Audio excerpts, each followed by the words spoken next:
এনসিপির এক নেতা বাইরে বক্তৃতায় বলেছেন জুলাই আগস্টের আন্দোলনের মাননীয় সদস্যবৃন্দ, বক্তার বক্তব্যে কোনো বাধা দেবেন না।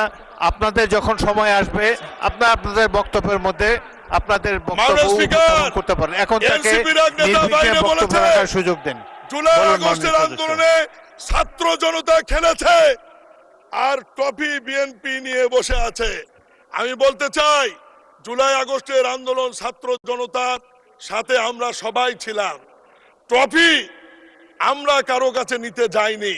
ক্যাপ্টেনকে এটা অন্তর্বর্তীকালীন সরকারের প্রধান ডক্টর ইউনূস চিনে, এই কারণে উনি লন্ডনে গিয়ে আমাদের ক্যাপ্টেন প্রধানমন্ত্রী জনাব তারেক রহমানের কাছে ট্রফি দিয়ে নির্বাচনের তারিখ নিয়ে আসছে।